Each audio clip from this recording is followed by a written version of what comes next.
I came to win, to fight, to conquer, to thrive. Hey everybody, this is your girl G with Divanation Entertainment. I want to thank you for tuning in again with me this week. And as promised, I am sitting with Attorney Juanita Boger-Allen. That's right, she is sitting right here with me today on Divanation Entertainment. Juanita, thank you so much for coming to Divanation Entertainment. Thank you for having me, Jean. Oh, it is such an honor and a pleasure. I tell you, I have been so excited this week. I have been advertising you on all of my social media networks, and I've been like, you got to tune in, because Juanita Boger-Allen is coming. And I've also been showing your beautiful picture, simply because I just want the world to know who you are and who you represent and how you represent Divanation. Thank you. You know, and for many of you that, you might wonder why I have chosen the name Divanation. This is why. Because Divanation, there's a nation of us. We're classy, we're beautiful, we're sexy, we're intelligent, we're smart, we're in corporate America. Divanation, we're representing. We're all over the globe, Juanita. That's right. That's Absolutely. Right. Okay, so I have you here today just to find out what's been going on with you lately. I know that in 2014, you were running for district court judge here in Cabarrus County. That's correct. And I'm telling you, that was a huge event for us. We were all excited. I mean, and the community really came together. I actually had the Gospel Fest in 2014, and I asked you to come, and you did not hesitate. You said, sure. Where do you need me? Where do I need to come? And during that time, that really told me a lot about you. I knew that you were not afraid to get down and dirty and gritty. We were in the Logan community. And just the fact that you came, and I cannot leave Marty McGee out, Judge Marty McGee. He came to the neighborhood. I don't know how he was, feeling about it, but he came. And so that alone just told me that you are, a person that you will get out in the community and you will do what it takes to brand the community, build a community together. Thank you. Okay, so let's talk a little bit about that era when you were running for district court judge. What was that like? It was a very challenging event to take part in that. Okay. I was the first Black individual to run for district court judge in the history of Cabarrus County. Okay. And so in doing that, we made history.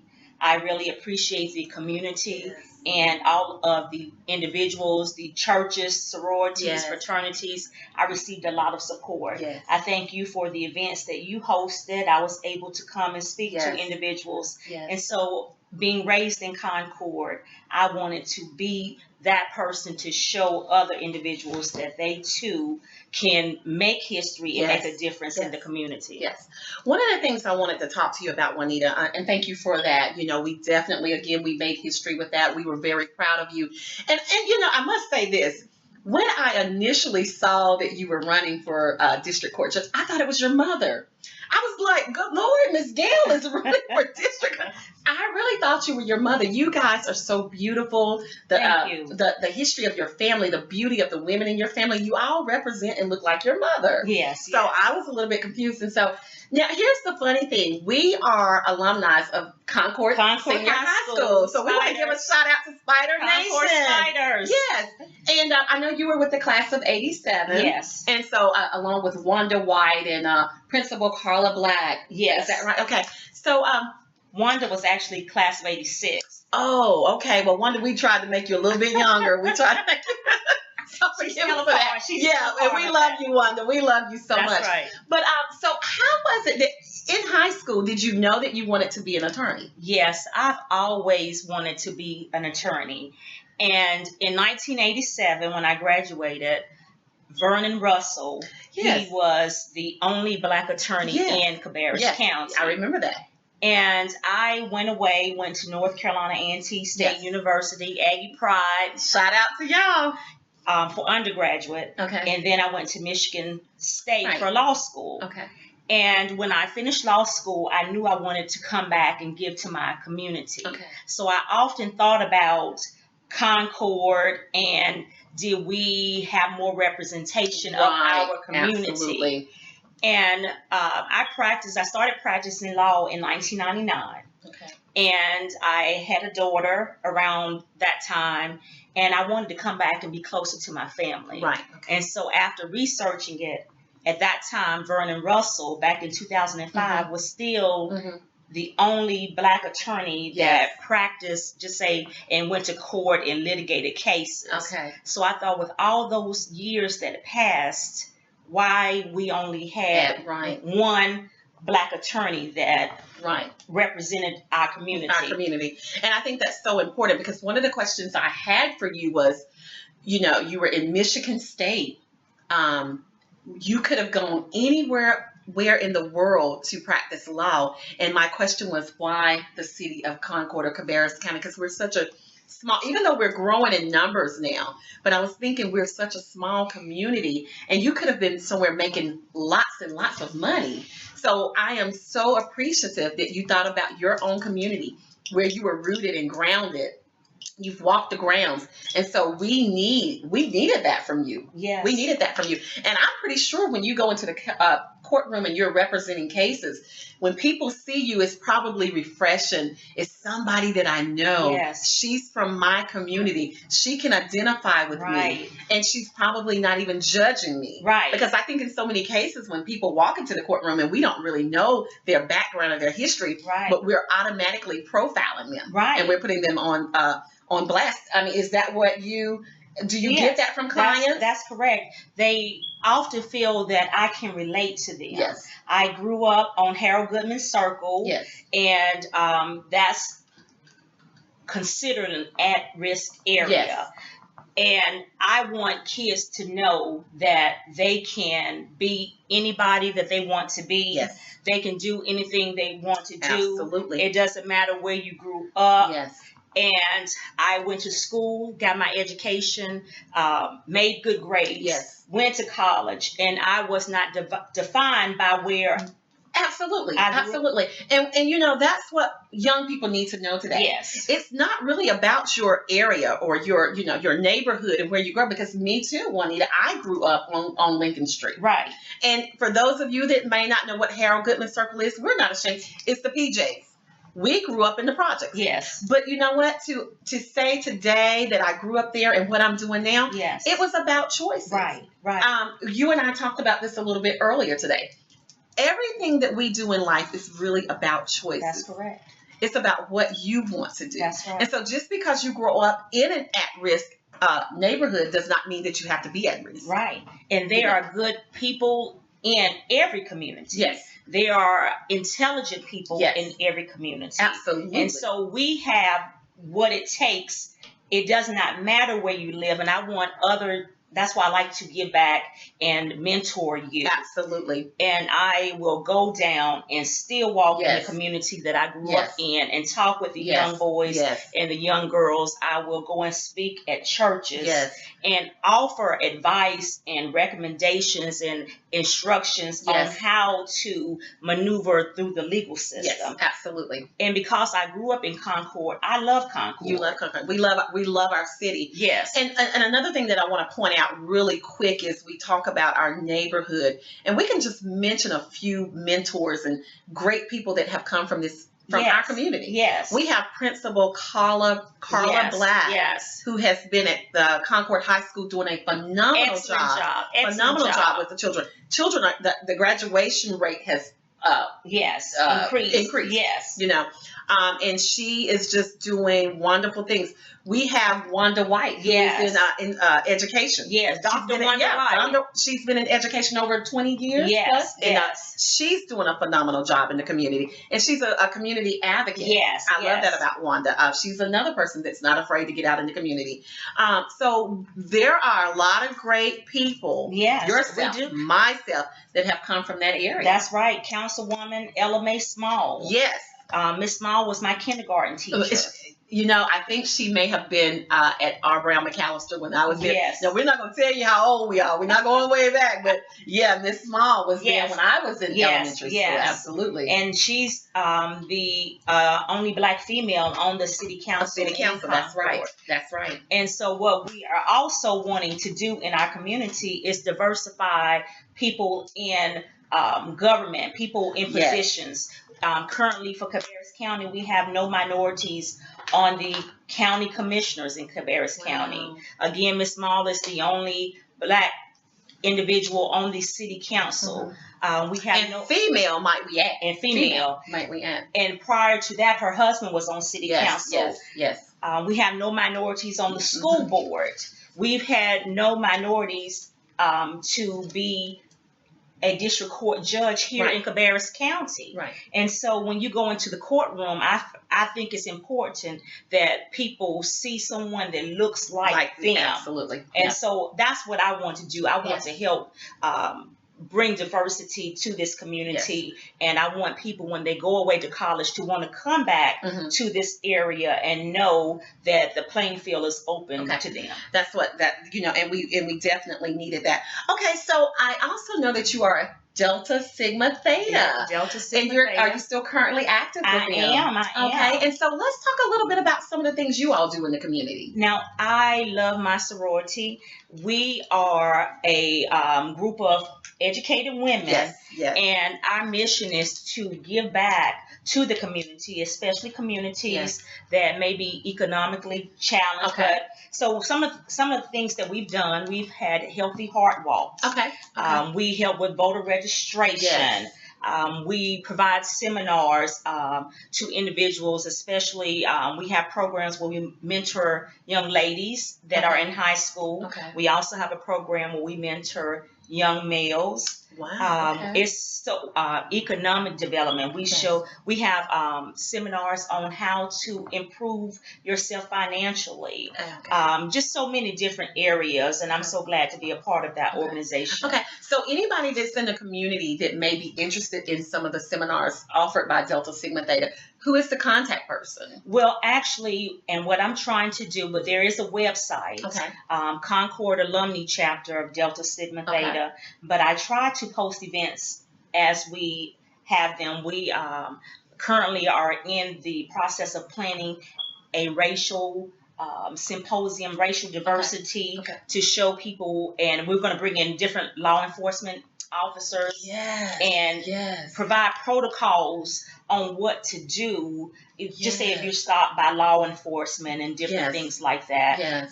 But we're just trying to bridge the gap with all the different organizations because we do believe that it takes a whole village. So that's right. Working together is key. Now, you said that you all are putting together these programs. Is there, I know you mentioned the website, and this is on Facebook. This is on social media. And there is also a website. Me in particular and Ms. Small, we both are on the Political and Social Action Committee. So those are areas that we are working on. But we have different areas that we work with, and I will provide that information to you. And also let you know the different events that we have upcoming. And as she provides this information to me, of course, you will get it. And one of the things that I am actively speaking on lately, Juanita, is that we need more community support. This is one of the reasons Divanation is here. I have built this platform for people like yourself, people like myself, independent artists. It takes the community to support. And another thing, you all are here for us. And we need to know that, because we can't sit around and say, no one's listening, no one cares. You have these people that are here, and they are willing to come into the community and advocate and teach and give you the resources that you need. So they're here. They're here. I'm willing to come and speak with your church, Girl Scout organizations, Boy Scout organizations, any community events. And again, our goal is to give back and help Concord to be even greater than it is today. Concord has so many wonderful people, and I tell you, and probably without Divanation being here, a lot of people may not have known this about you and your organization with Delta Sigma Theta. And again, you being an attorney. Very few, because we grew up together, but Concord is growing. I believe the last time that I checked the census, we probably are around 83, 90,000 people. Yes, that's correct. They don't all know that you're in that. They do not. In that practice. So this is, again, a good way to get that out. So, speaking of which, who do you represent? What is your client list like? Mainly, I practice in the area of family law. Okay. I handle child custody cases, child support cases. A lot of y'all need that. I'm telling you. Adoptions. Yes. I also do criminal law, so I represent individuals who have been charged with misdemeanors. I even do traffic tickets, personal injury. I like to also give back to our elders. So I do a lot of will planning, estate planning, and I go and speak to the individuals, about different issues that affect that community. Yes. But one of my biggest areas that I love is juvenile law. Yes. So for 7 years, I represented Cabarrus County Department of Social Services. And I work with kids that had been abused, neglected, and dependent. So I help to obtain permanence for them so that if they were in a home and needed to be safe and move to an additional home, that's what that's my main area as well. And again, we definitely need people to represent youth and juvenile, because I think that generation is really struggling now. Yes. It's different from when you and I were coming up. The music is different. The clothing is different. Yes. Just society in itself and youth are different. Yes. And it kind of, like I say, I have to monitor my children and make sure that they're, we didn't do that back then. We didn't dress like that. And he goes, Mom, you're so lame. Mom, you're so, we definitely need people to advocate for the youth and definitely keep them on the right path. And I think what you're doing is wonderful. Well, thank you. I truly thank God for you. And so before we wrap this up, we know that the election is coming up very soon. Yes. Do you think Hillary Clinton will win? I think she has an excellent chance in winning. I think we will be really privileged to have her as a president, if I may say that. So do you think the ratio would be she will have more women voting for her? I do think that. I think because women are more in the workforce now, I think just to show that women, we have powerful women. We are representing. Yes, well-educated women. Yes. And to have someone there as a role model will lead the way for a lot of people to come after her. Yes. And if anybody is out there that has any connection with Hillary Rodham Clinton, I need her over to Divanation Entertainment. We're going to make her a part of Divanation. That's right. Because she's definitely representing divas out there. Yes. And, Juanita, one of the things I wanted to ask you is, what is it about something specific about Juanita that we don't know about you? We know that you're in the courtroom. We know that you're a mom. We know that you're representing your sorority. You're doing all this community work. What is there something specific about Juanita that we don't know about you? A lot of people may not know that I am a breast cancer survivor. I was diagnosed with breast cancer back in 2011. I had a double mastectomy and went through chemo. And even after that, it was probably one of the hardest things I went through in my life. Going through chemo, the symptoms, you lose your hair. In my case, I was put on steroids, so my body was no longer the same.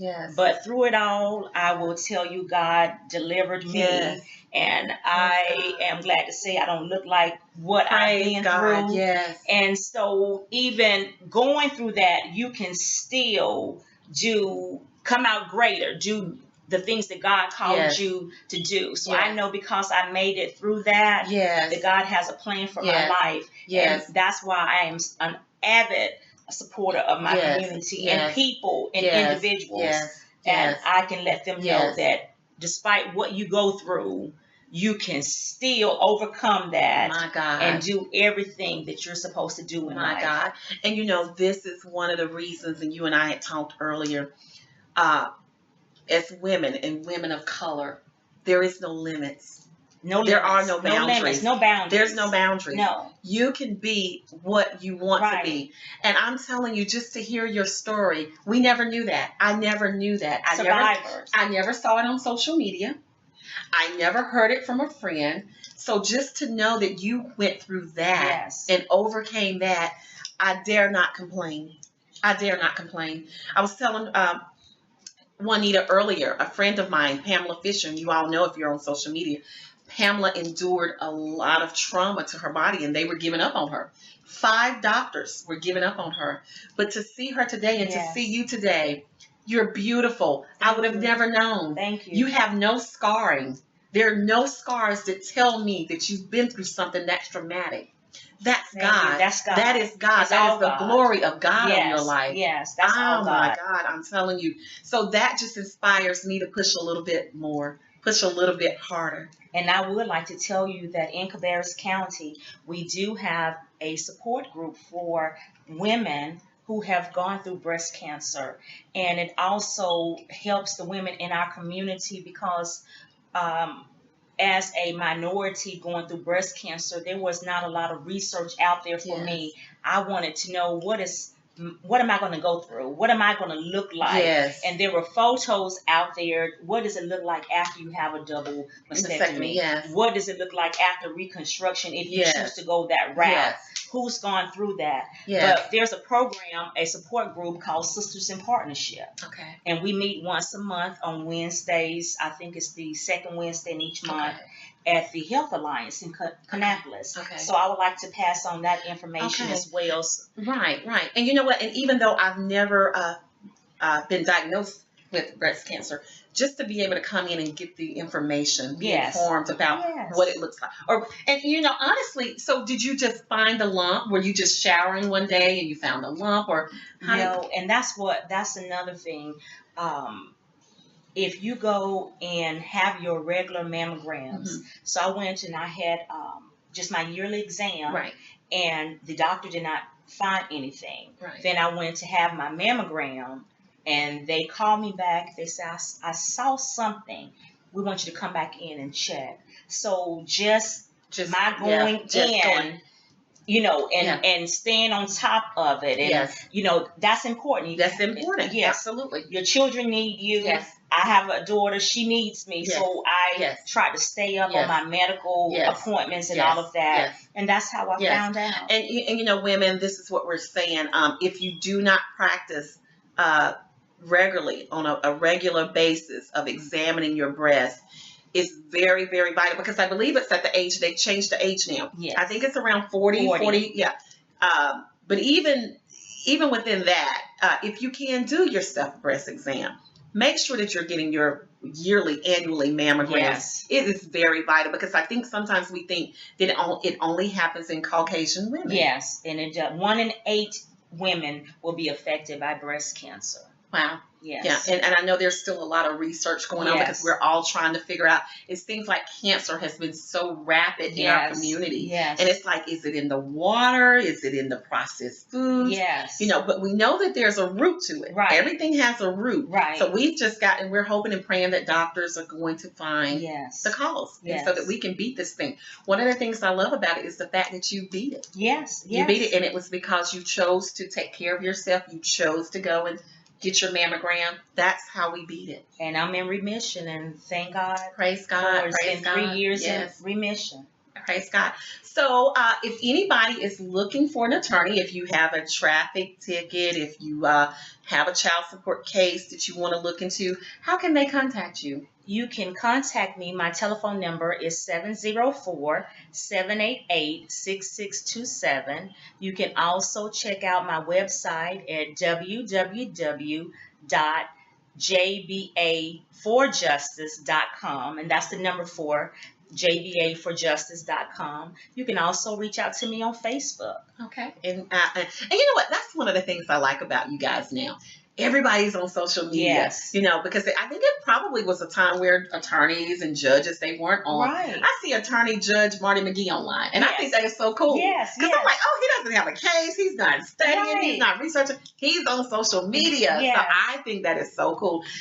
Social media today has opened the doors for so many people to interact with each other. That's right. We've got Instagram. Are you on Instagram? Yes, I'm on Instagram. I can go to Instagram and see your family life and what you do after 8 to 5. Yes, you know, there's Facebook, and there's so many other social media sites, that I'm able to interact with you. And it's wonderful because you can keep up with what's going on in your classmates' lives, those that you went to high school, college, and so I've been following you on Facebook, and I am so proud of what you're doing in this community, and thank you for the opportunity to come on your program, and I see bigger and better things in your life. Praise God. So we're looking forward to tuning in and following you even on an international level. Amen. So you keep doing what you're doing. Amen. And everything that you said, I receive it. And it was such an honor because I'm sure you have stacks of paper and folders that you could be doing